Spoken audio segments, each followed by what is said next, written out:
चेल्लापुर नाम के जंगल में बहुत सारे पक्षी रहते थे, पर उस जंगल को प्रत्येक आकर्षण विदेशों से आए हुए पक्षी हैं। वो विदेशी चिड़िया यहाँ आकर अंडे रख के बच्चे बनाकर यहाँ का मौसम बदलने के बाद उनके प्रांतों को चले जाते थे। उन विदेशी चिड़ियों को देखकर एक चील और एक कौवा ऐसे बातें करने लगे। चील जीजा, उन विदेशी चिड़ियों को देखो, बहुत दूर से यहाँ आकर हमारा खाना खाकर यहाँ अंडे रखे बच्चे बनाकर उन बच्चों के साथ वापस चले जाते हैं। ऐसे शायद कुछ नया विषय कह रहा हो जैसे कहने पर चील ऐसे जवाब देने लगा। उनके बारे में मुझे पता है, पर ये विषय तुम मुझे अभी क्यों कह रहे हो? क्या बात है कौवा, क्या कहना चाहते हो? ऐसे बहुत संदेह से चील पूछने पर कौवा ऐसे जवाब देने लगा। और कुछ नहीं जीजा, बहुत दिनों से मैं उस चिड़िया के अंडों को खाना चाहता हूँ। उन अंडों को हमारे बच्चों को भी खिलाना चाहता हूँ, क्योंकि वो विदेशी चिड़िया बहुत सुंदर रहते हैं ना। उनके सामने हमारे बच्चे इतने सुंदर नहीं रहते, इसीलिए कम से कम उस विदेशी चिड़ियों के अंडे खाने से शायद हमारे बच्चे भी इतने सुंदर होंगे। ऐसे धीरे धीरे से उस चील के दिमाग में बुराई भरने का प्रयत्न शुरू करता है कौवा। उसके बाद चील उसके घर जाकर खेल रहे उसके बच्चों को देखकर कौवे की बातों को याद करके ऐसे सोचने लगा। सच में हमारे बच्चों से ज्यादा वो विदेशी चिड़ियों के बच्चे बहुत सुंदर हैं। अगर हम उन विदेशी चिड़ियों के अंडों को हमारे बच्चों को खिलाने से उनके जैसे ही बहुत सुंदर बनेंगे। अगले दिन सुबह वो कौवे के पास जाकर ऐसे कहने लगा। मैंने पूरी रात तुम्हारे बातों के बारे में सोचा। तुमने ठीक कहा, वो विदेशी चिड़ियों के अंडों को हमारे बच्चे खाने से शायद वो थोड़े सुंदर बने। ये हुई ना बात। वो विदेशी चिड़िया आहार को ढूंढने जाने के बाद हम उनके घोंसलों को जाकर उनके अंडों को छुपके से चुरा कर ले आएंगे। ऐसे कहने पर वो कौवा और चील दोनों विदेशी चिड़िया के अंडों को चुराने के लिए तैयार हो जाते हैं। एक दिन सुबह एक चिड़िया उसके अंडों के ऊपर बैठकर ऐसे सोचने लगी। हाय, और 3 हफ्तों में मेरे अंडे बच्चे हो जाएंगे। तब तक उनके लिए आहार लाके रखना अच्छा है। ऐसे सोचकर वो चिड़िया उसके अंडों को छोड़कर आहार के लिए बाहर जाती है।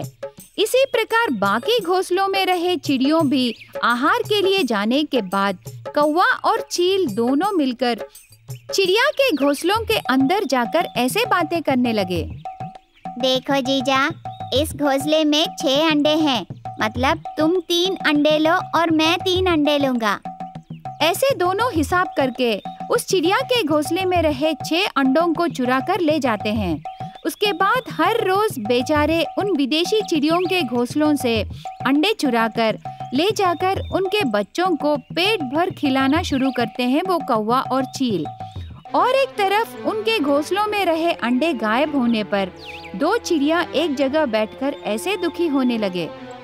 क्या है रे चिड़िया, इससे पहले हमारे अंडे कभी गायब नहीं हुए।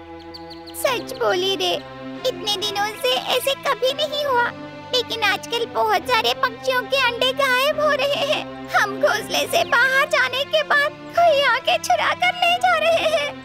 हाँ रे, अगर भगवान सच में है तो हमारे अंडे चुराए चोर को हमारा दर्द दिखाएगा। इन अंडों को चुराए चोरों को शपथ लगाते समय दूर से दोनों चिड़ियों की बातें सुनकर कौवा और चील हंसने लगे। उसी दिन शाम को कौवा और चील बाहर रहते समय अचानक से जोरों की हवा आने लगती है। उस जोरों की हवा से कौवा और चील के घोंसले पेड़ के नीचे गिरकर उसमें रहे उनके बच्चे मर जाते हैं। हवा कम होने के बाद पास जाकर दोनों देखने पर उनके बच्चे नीचे गिरकर मरे हुए देखकर ऐसे रोने लगे।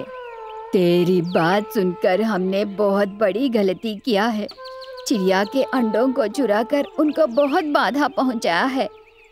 अब हमारे बच्चों को भगवान ने मार डाला है। ऐसे उनकी गलती की वजह से बहुत रोते हैं कौवा और चील। इस प्रकार चिड़िया के अंडों को चुराए चोरों को समय ही सबक सिखाती है। एक जंगल में चिड़िया, तोता, कबूतर और कौवा 4 दोस्त रहते थे। बहुत सालों से उसी जंगल में रहने पर उनके बीच बहुत अच्छी दोस्ती थी। इसीलिए किसी के मन में दुख लगने पर दूसरे को पता चल जाता है। एक दिन कबूतर के घर सामान खत्म हो जाने पर उसकी दोस्तों से सहायता पूछे बिना ही हर रोज की तरह काम पर जाने लगी। तब कबूतर के पास आए तोता, चिड़िया और कौवा ऐसे कहने लगे, 2 मिनट ठहरना रे कबूतर, मैंने मेरे पति से तुम्हारे लिए कैरेज लाने को बोली, वो आते ही हम जाएंगे। ऐसे कौवा कहने पर कबूतर को आश्चर्य होता है। उसके घर में सभी सामान खत्म हो गए करके सिर्फ उसे ही पता है। यह विषय उसके दोस्तों को कैसे पता चला करके सोचते समय, क्या रे, ऐसे आश्चर्य से देख रही हो? यह विषय हमें कैसे पता चले करके ना? हाँ रे, वही ना, इतने सालों की हमारी दोस्ती में तेरी परिस्थिति क्या है, क्या हमें पता नहीं? सुबह होते ही तेरे घर के अंदर से खाने की खुशबू आने से ही हमें सुबह होती है, और आज कोई भी खुशबू नहीं आई, मतलब हमें पता नहीं चलेगा क्या? तुम हमें बताना है ना? ऐसे कहने पर कबूतर ने, तुमने कहा ना कि मेरी परिस्थिति तुम्हें पता चल जाएगा। तुम्हें बताए बिना मैं कुछ करने को सोची। मैं तुम्हें परेशान नहीं करना चाहती थी, क्योंकि तुम्हें अपने अपने अवसर रहेंगे ना। इस तरह बहुत दोस्ती से रहे उन चारों पक्षियों के बीच में एक चील नया नया आता है। वो बहुत चालाक चील है, लेकिन यह विषय उन चारों पक्षियों को नहीं मालूम था। उसकी बातें सुनकर वो भी इनकी तरह एक साधु प्राणी समझकर चारों पक्षी चील से दोस्ती करने लगते हैं। एक दिन चिड़िया ऐसे कहने लगी, बहुत कम समय में ही तुम हमारे साथ मिल गई। इतने सालों की हमारी दोस्ती में कितनी स्वतंत्रता है, तेरे पास भी उतनी ही स्वतंत्रता हमें आई है। सच में इस जंगल को बारिश का मौसम आते ही तेरे जैसे अच्छे दोस्त हमें मिला है। हाँ रे, हम जैसे ही अच्छे विचार और अच्छी बुद्धि रहे दोस्त हमें मिली। ऐसे वो चारों पक्षी चील से हुई दोस्ती से बहुत खुश होते हैं। लेकिन चील बहुत खतरनाक चील है। एक दिन उसके घोंसले में बैठकर उसकी माया बातों पर यकीन किए उन चारों पक्षियों के बारे में ऐसे सोचने लगी, आखिर में वो चारों पक्षी मुझ पर यकीन किए। बेचारे, उनको क्या पता इस बारिश के मौसम में बारिश गिरे समय मुझे एक पक्षी का मांस खाने की आदत है, और उसके लिए ऐसे भोले पक्षियों को ढूंढ ढूंढ कर फंसाऊंगी करके। इस तरह उन चारों पक्षियों को खाने की दुर्बुद्धि से उनसे दोस्ती कर रहे चील उन चारों पक्षियों को खाने के दिन की राह देख रही थी। ऐसे समय में एक दिन तूफान के प्रभाव से जंगल में जोर से बारिश होने लगता है। बारिश शुरू होने के समय में चील का जन्मदिन है कहने पर वो चारों पक्षी चील के घर आते हैं। देखने से लगता है बहुत जोर से बारिश आने वाली है। ऊपर से बाहर बहुत जोरों की हवा चल रही है। अब हम चारों अपने अपने घर कैसे जाएंगे रे? इस बारिश के बारे में हम जाने बिना ही यहाँ फंस गए। तब चील ने, ऐसे क्यों बोल रहे हो रे? आज रात के लिए क्या तुम मेरे घर में नहीं रह सकते? हाँ, मैं तो नई दोस्त हूँ ना, ऊपर से पराई भी हूँ। छी, ऐसे कभी मत सोचना चील। तो ठीक है, आज मेरा जन्मदिन है ना, तुम्हारे जैसे अच्छे दोस्तों से मिलकर रहने के लिए बारिश दिया होगा। ऐसे कहकर उसकी माया बातों से उन चारों को उस रात उसी के घर में रहने के लिए मजबूर करती है।